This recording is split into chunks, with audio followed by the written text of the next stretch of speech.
Sickos Club. Sickos Club. Hey, come here. You like pro wrestling? We got a little something for you. Two fans, 3,000 miles away. We each been watching for more than 30 years. Celebrate the art form, the action, the homoeroticism. We ain't rating matches. We ain't analyzing stories. We ain't experts. We just sit down, shut up, and mark out! Hello, everybody. We're back after 2 weeks for another edition of Sit Down, Shut Up, and Mark Out, a pro wrestling podcast about pro wrestling. And what a respite it was. What a respite. Respite. What a respite it was. It was really, well, okay. Like, I didn't do shit at all. I had all these plans and didn't do anything. But that was kind of the point. You got to let your brain rest every now and then. And you all know I don't got a lot to work with as it is. So I need extra rest. And anyway, it's just me today. No guest host. And that is for a very particular reason.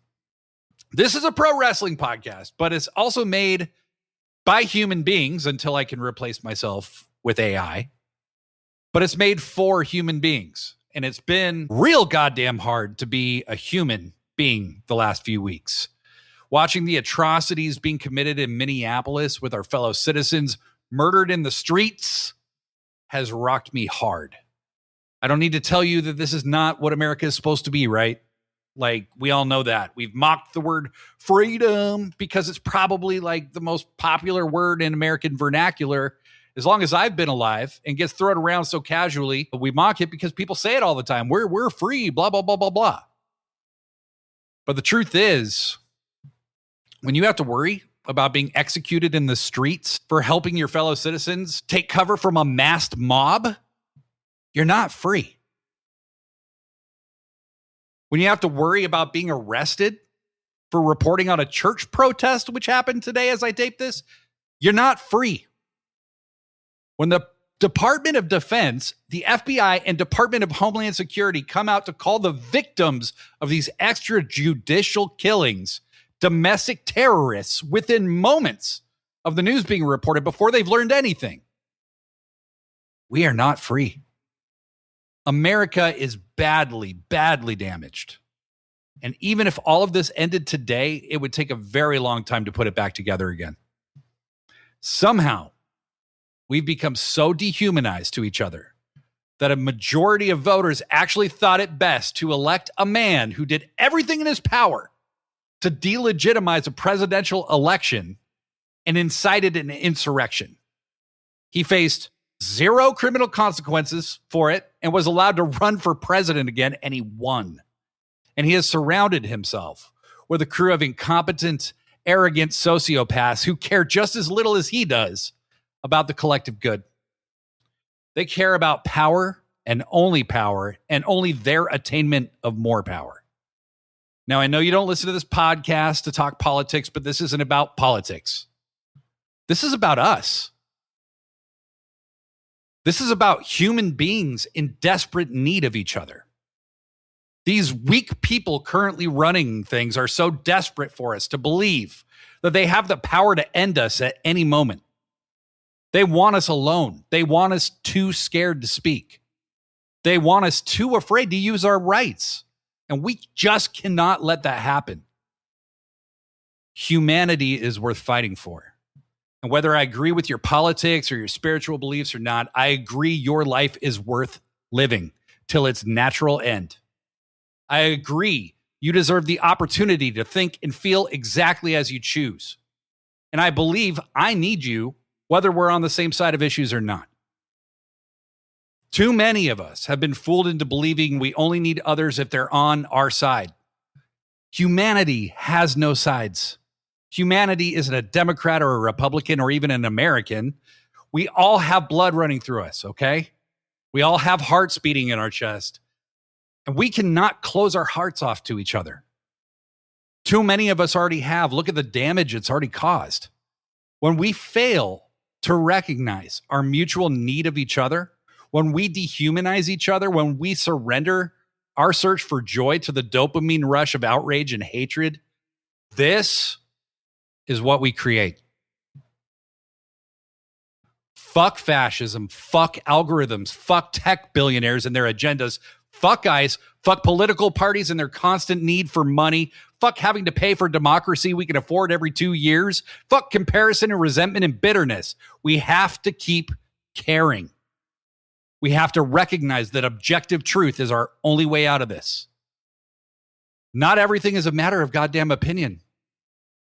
It is wrong to murder people for protesting and exercising their rights. Period. No matter what you think, no matter what it is you're saying, it's absolutely and completely fundamentally wrong. And our only way out of this is with each other. The only way we rebuild ourselves is together. That's what I got. I'm going to hit the music. And when we come back, we're diving in tits first to pro wrestling.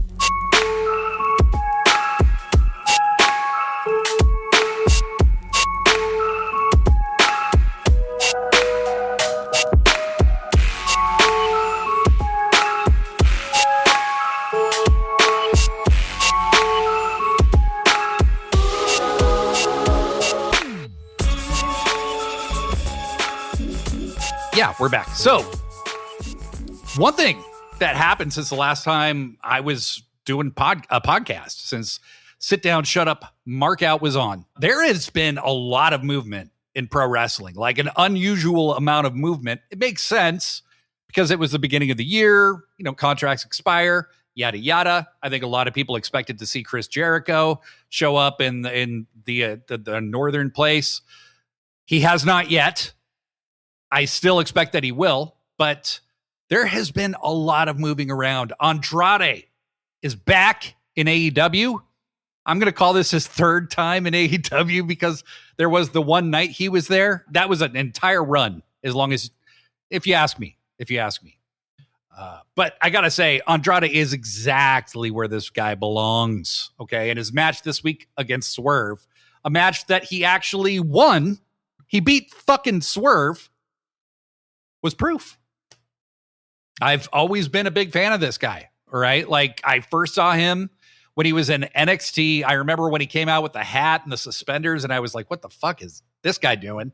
I knew his background, I knew his story, but I really hadn't seen much of him. And yeah, it took a little while to get his act together with Selena Vega, but once they did, he was a fantastic NXT champion. That match with Gargano in Philadelphia years and years ago, I still remember very fondly. Haven't seen it in a long time, but I'm pretty sure I would. Andrade being back is really cool. I was so excited when he showed up in AEW the first time. And then I was pretty much continually disappointed with how he was or wasn't used. When he left, I was kind of numb about the whole thing. I was just like, whatever.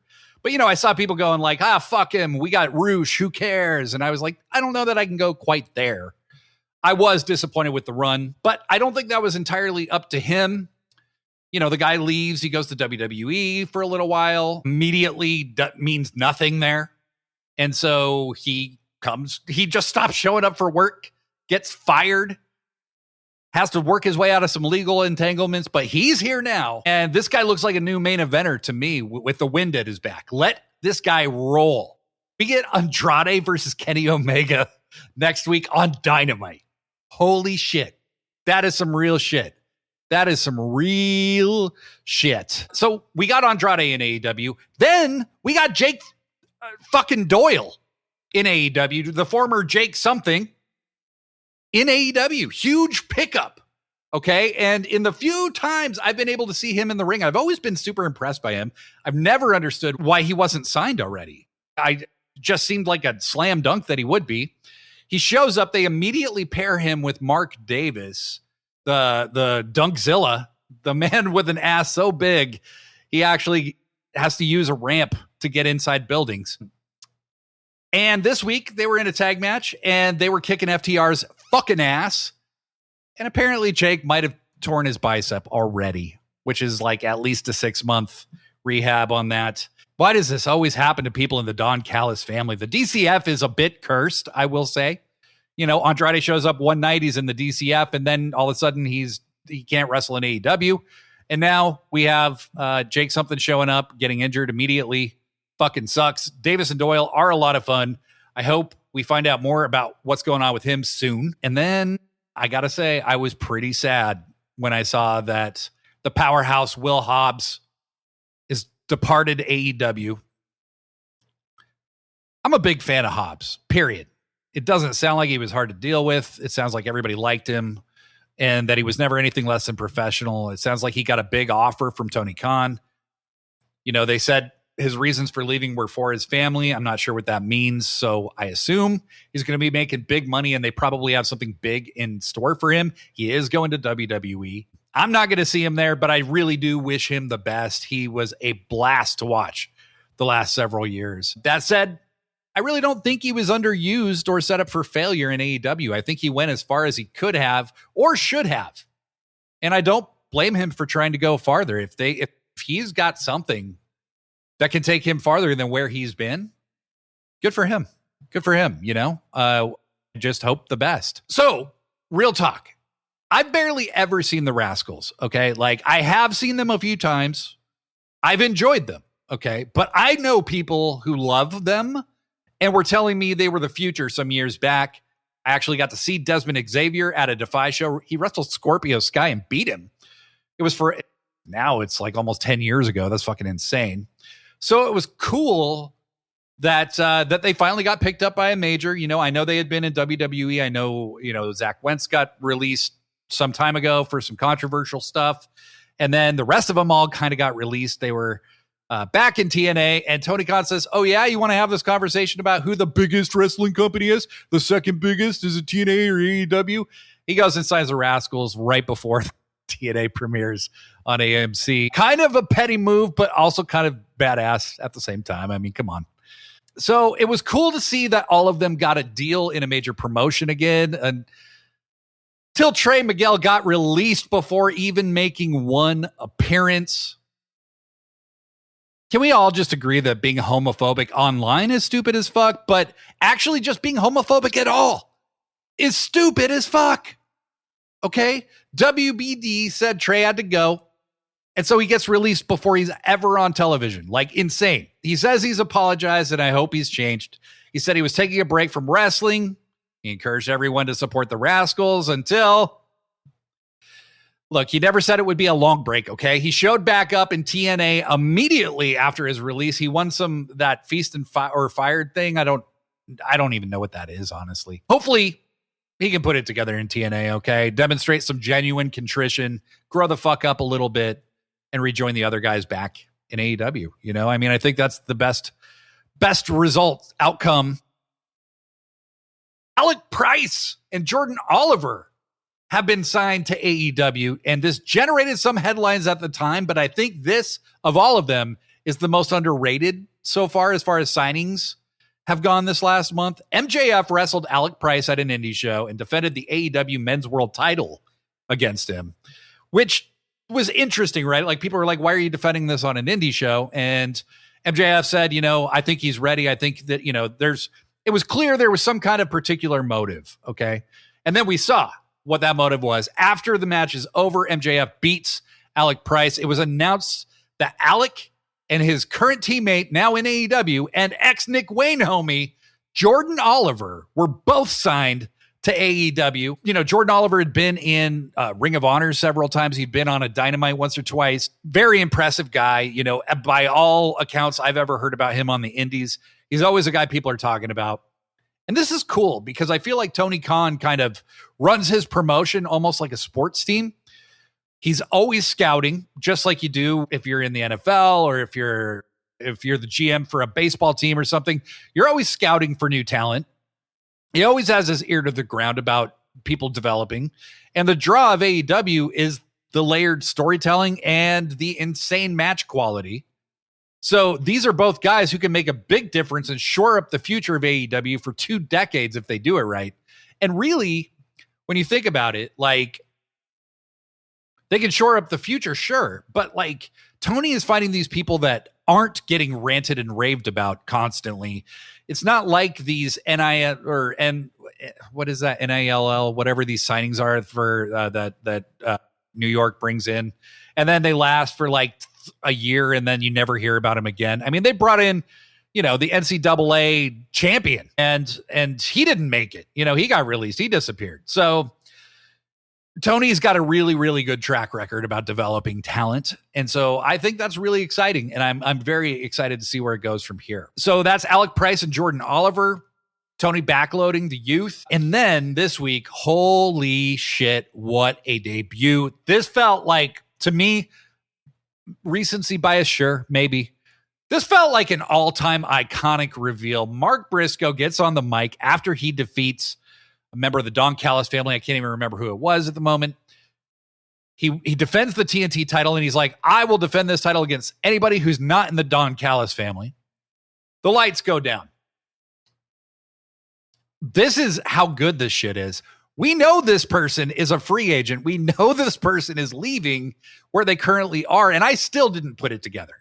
Okay? The lights go down. They let him stay down for a long time. And then it says Psycho Killer on the side screens. And I'm like, wait a minute. And I'm trying to remember who Psycho Killer is. And then the song is badass, by the way. That's a Mikey Ruckus original. And then it's Tommaso fucking Ciampa.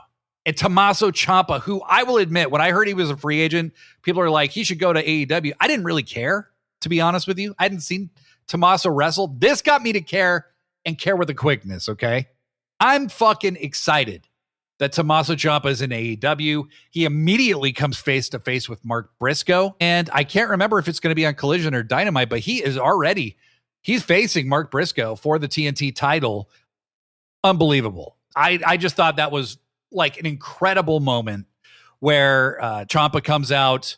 The crowd goes absolutely ape shit. That was a special moment. It really felt unique and special. Awesome to see Tommaso Ciampa in AEW, and I saw a quote from him today where he said, look, if I was wrestling in the 90s, I would have wanted to be in ECW.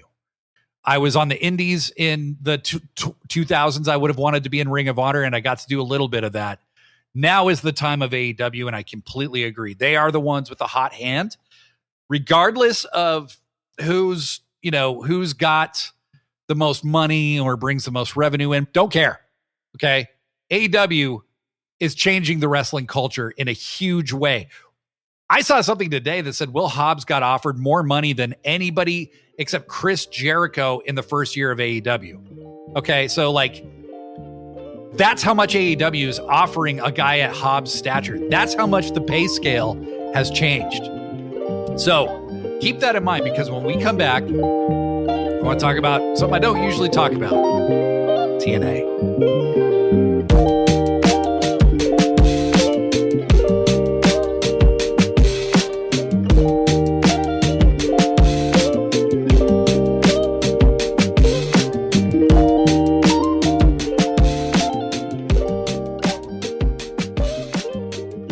I don't usually talk about TNA because I don't watch TNA.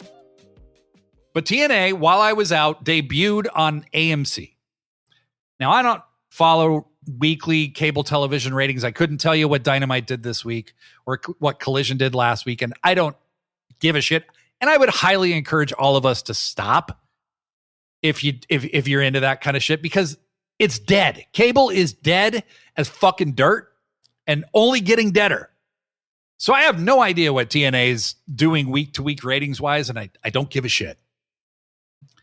But it was impossible to miss the chatter about their debut episode on AMC. It sounds like it was positively horrific, okay? And I saw a number of people who write about wrestling, who participate in the business, who were just ranting and raving, saying TNA shouldn't even exist, blah, blah, blah, blah, blah. Now, you don't have to like it. You don't have to, and you don't have to watch it, right? I don't, and I have zero interest in watching it, quite honestly. But the truth is, having more places for wrestlers to work is not only good, it's hugely important. I know a lot of people don't like TNA working so closely with the New York Maggot promotion, okay? I don't either. But it's a place for people to work. They can get their name out and hopefully move on to bigger and better things. There is literally no downside to that, okay? Just don't watch it if you don't like it. It's not like you're going to be bombarded with TNA diehards all the time and just be like, fuck, why do I always have to deal with this? You don't. I mean, you don't. I literally saw no one defend that first episode. And then the last couple that have aired since then, I've just heard nothing about them. Zero. Nothing. So, I don't like that they're so in bed with WWE, but they are. And that's the course they've charted.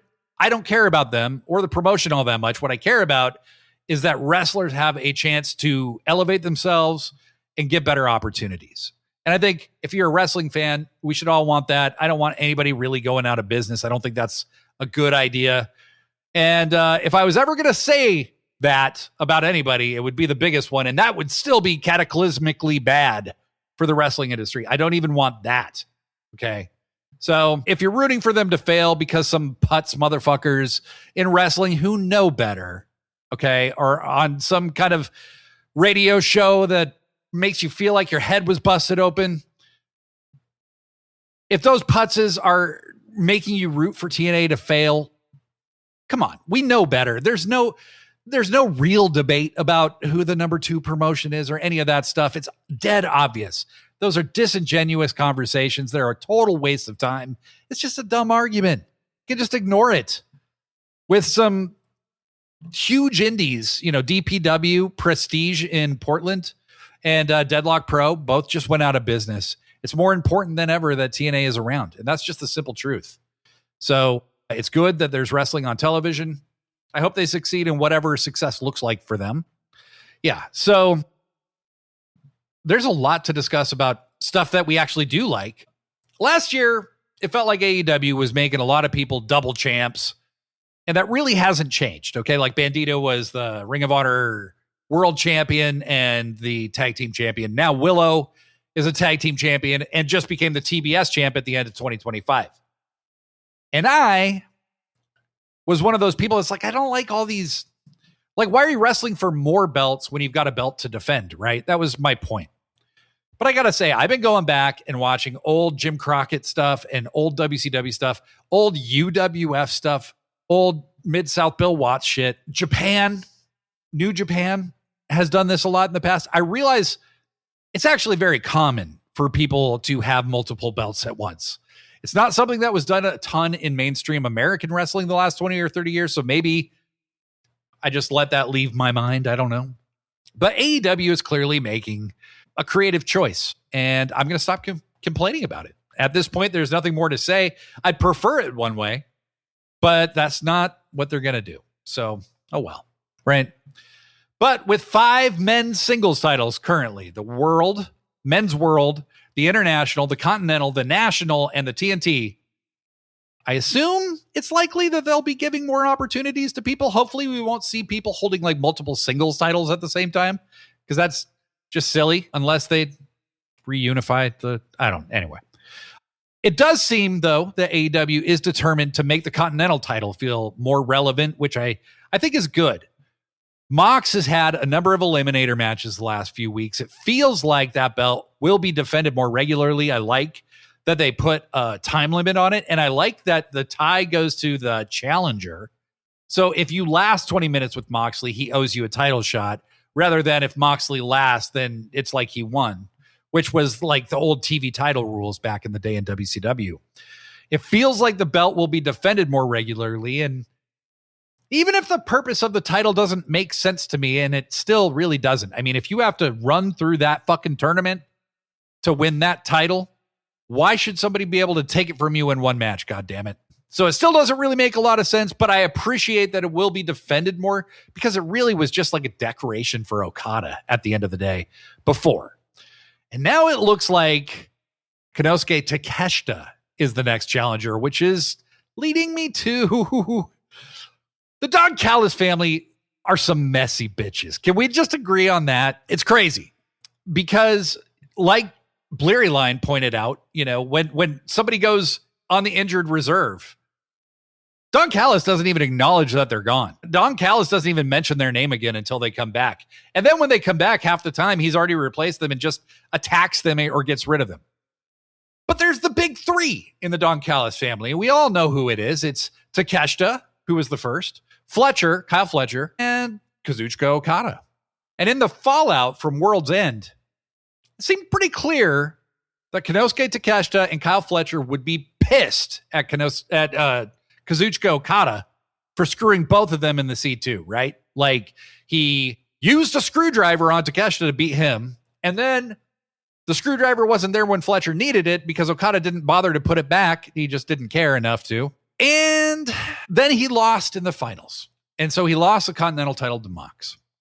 In the meantime, nothing really happened after that for like 3 weeks. Okay. Like we had Wrestle Kingdom, which Okada and Takeshita were both at for very different reasons. And then Okada really hasn't been on TV. Takeshita has been, but just kind of like showing up and showing his face a little bit, ignoring Don. He's clearly not very happy with him.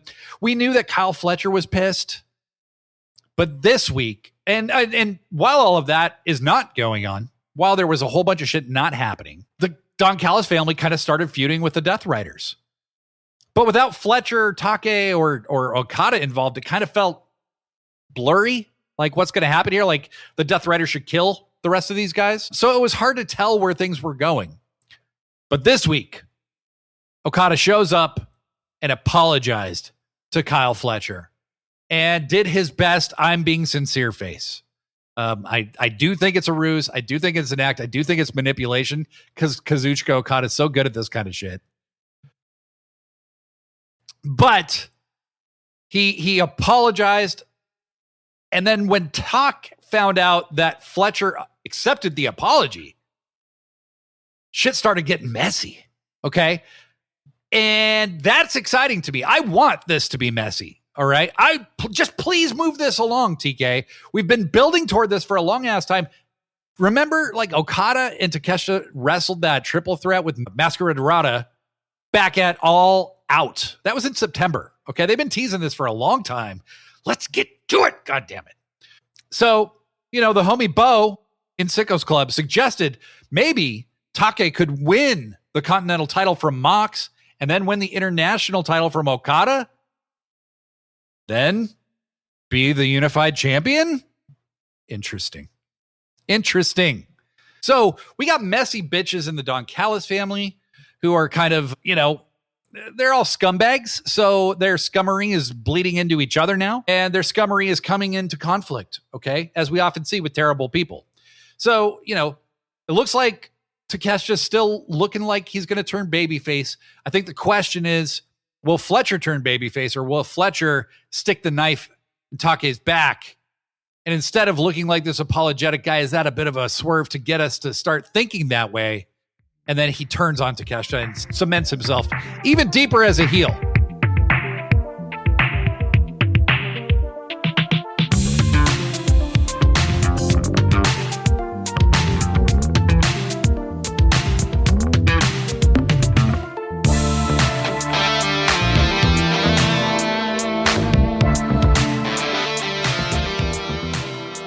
Thekla, this week on Dynamite, wrestled Stat for the women's world title. It was a really, really, really good match. These two are going to make amazing rivals for each other over a long period of time. All right. Like, absolutely love their chemistry in ring. But it was impossible not to notice that the crowd in Austin was very pro Thekla. Okay. She's got so much presence, so much character. Her in-ring work is absolutely amazing. Okay. These two, they beat the living fuck out of each other. There were several times it looked like it could go either way. I was like, I don't feel like they're going to take the belt off Statlander on this, seemingly random episode of Dynamite with this match not even being in the main event, which some people really didn't like, but I understand. It felt like the right call for Stat to win, and she did, because her reign just doesn't feel complete yet. And this was a big notch in her belt. But Thekla gained a ton in defeat. It's very similar to Bandito with MJF a few weeks back. I think she's going to be a huge star. And like Bandito, it feels like everyone knows it.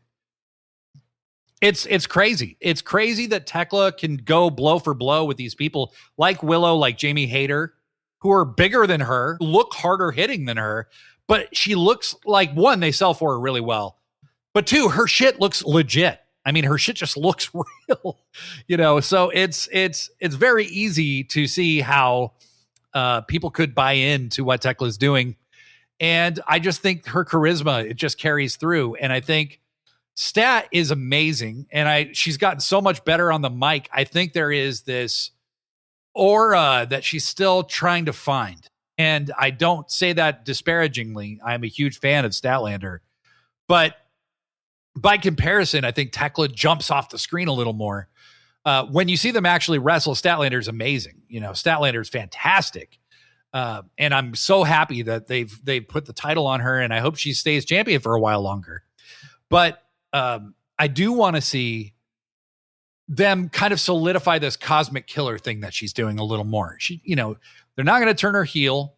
They're not going to do anything desperate or crazy with her. They don't need to do any of those things. But I do think they could firm up, kind of what she's doing. I think Willow is another one of those personalities that just jumps off the screen at you. So I'd like to see a little more of that from Stat. All right, we're going to hit the music. When I come back, we got some cool shit to talk about.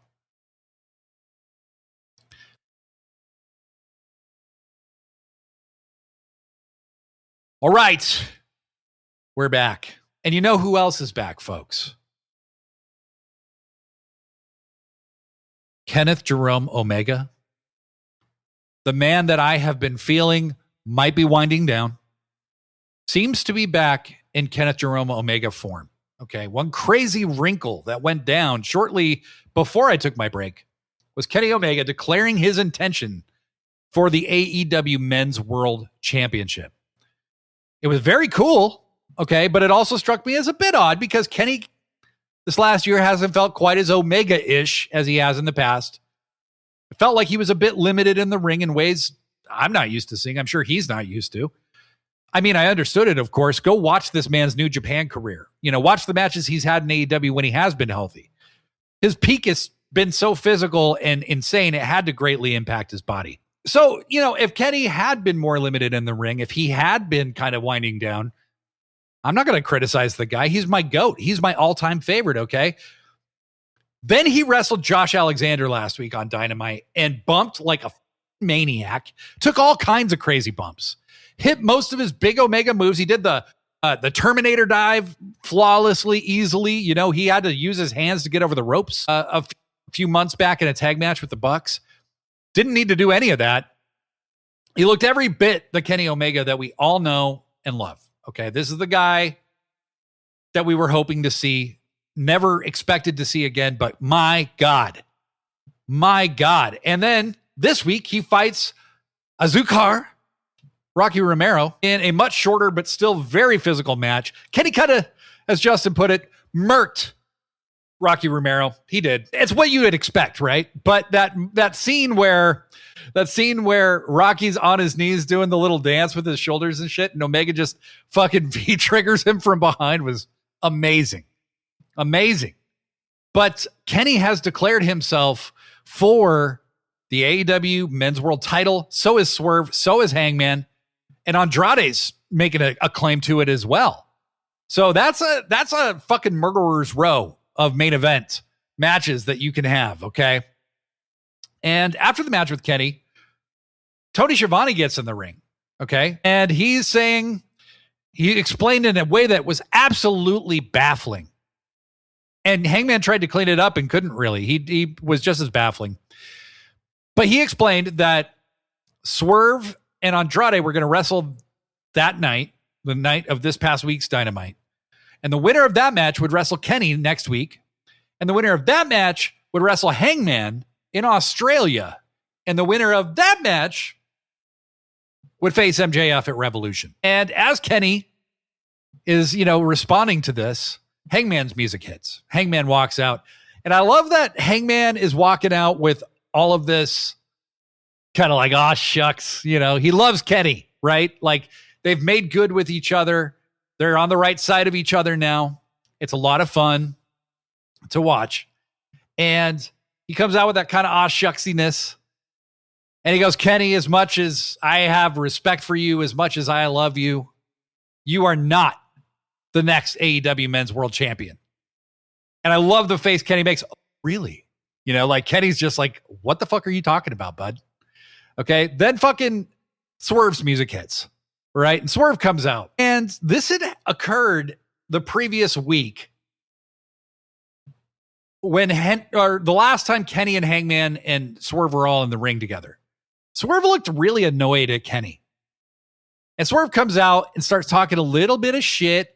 He sounded kind of pissed off. He's like, I came back and told you, like, I'm going after the world title. Like, it's funny because it's like, I told you I'm coming after it, so you should not even be thinking about challenging for this belt, right? And Kenny goes, you know, Swerve, if I'm understanding you right, man, it kind of sounds like you don't just want the title. You want to fight.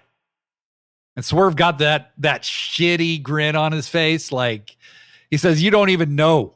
You don't even know. And that's definitely teasing a Kenny Omega Swerve match, which, holy fucking shit, yes. Yes, we need to see that. So that's kind of how they left it, right? Like, Swerve is going to wrestle Andrade in the main event of this week's Dynamite.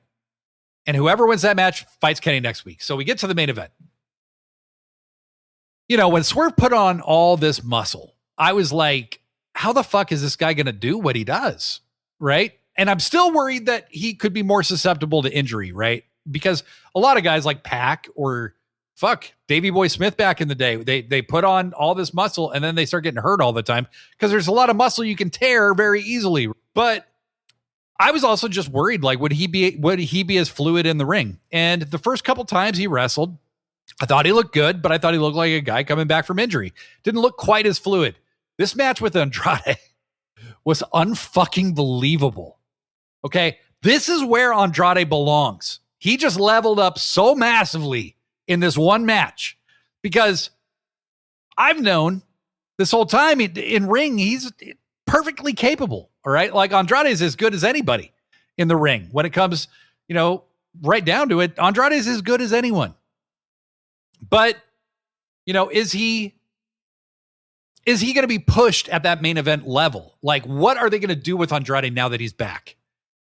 And boy, did they show us. Okay. So he hit Swerve with every goddamn move he has.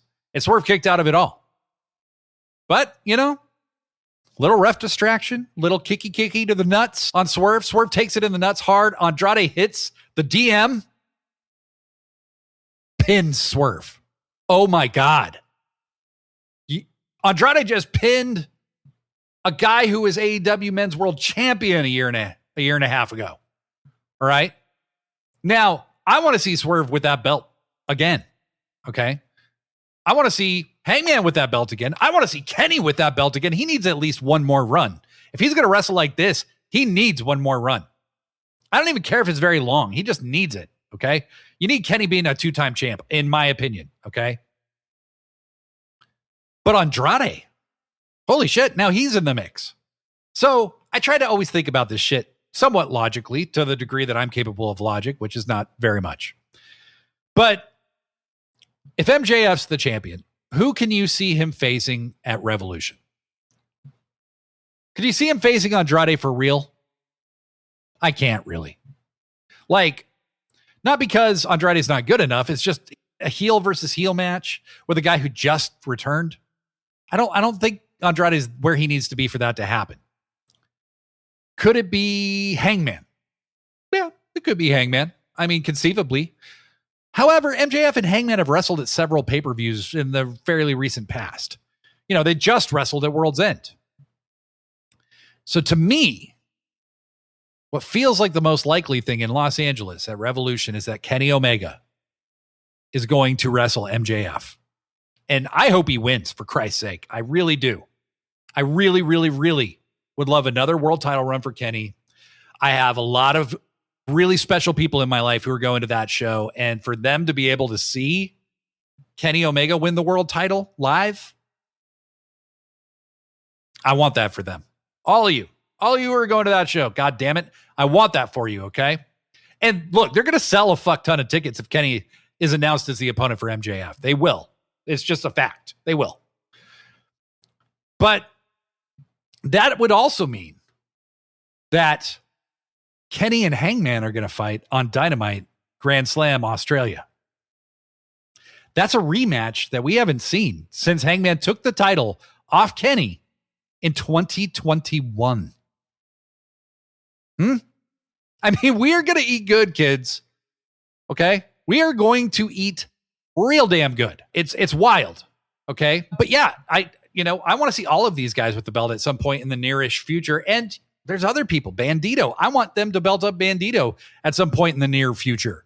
There's these people on the periphery right now who could easily be world champion who aren't even involved in the current kind of story going forward. I could see Okada being champion at some point. I could see Takeshita being champion at some point. And then you've got the elevation of Brody King, who it looks very likely he's going to challenge MJF for the world title in Australia. But he's facing MJF this next week in an eliminator match, essentially. And I think he's probably going to get a win over MJF, elevate Brody, and have him lose in the main event at Grand Slam Australia. That's a great use of him. I think that's a really good use of him. So yeah, we have this massive, massive main event scene boiling. TK is kind of showing you who the players are going to be for the next several months. I don't think that if you don't win the shot at Revolution, that means you don't get a shot. I think it could be another one of them at Dynasty. It could be another one of them, at Double or Nothing, so he's just kind of showing you who's going to be in the title picture for the next little while. I love that Bandito and Brody are also getting, hey, these guys belong at this level. And, has been kind of showing us that. That's where he sees them. So fantastic. The other option I could see is Kenny loses to Andrade somehow and fights Swerve at Revolution, which who's going to complain about that, right? So there's all kinds of ways you could do this. Then maybe Hangman beats Andrade in Australia. Who knows? One thing I do know is the first couple weeks of the year, AEW didn't feel quite as hot as it had been in 2025. It was nothing drastic. It just felt like there were very few stories that felt totally fleshed out. Things just felt a little blurry. Promotions go through times like that, right? In just a few weeks, all of that has changed. This past week's Dynamite was insanely good. I don't call anything a top 10 Dynamite anymore because I've forgotten all the fucking Dynamites I would call a top 10 Dynamite, and it's way more than 10. So at this point, I don't even know. What I do know is this week I couldn't look away. Okay, I was so fucking excited for that. Thank God for commercials so I could actually pee, unlike a pay-per-view where you're just kind of sitting there like, can I go? Can I go? Can I go? Can I go? Can I go? So that's it. That's it for the podcast. Okay. That's it for me, Blade Daily. I appreciate y'all joining me live. I appreciate those of you who listen to this podcast. We will be back next week and back in our normal form. I will have a guest host. We will talk about all the comings and goings. There was so much to discuss this week, but again, like I said at the top of the show, we have to just share our own humanity with each other. We have to be on the side of humanity together. We are stronger than anyone trying to impose their will upon us because there's way more of us. And I think all of us, whether we agree with each other or not, deserve the opportunity to live our lives and think however it is we want to think, even if it's something that I find completely, that I'm diametrically opposed to. You deserve the right to think it and learn and live and, live your entire natural life. Okay. So please tell your people you love them. Please just reach out to your neighbors. Let the people in your life know that they matter to you.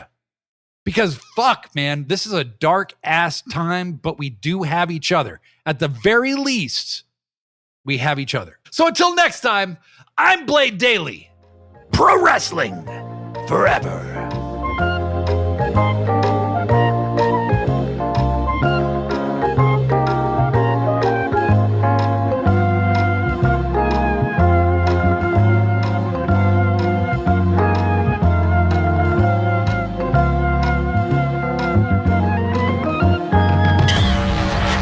Sickos Club.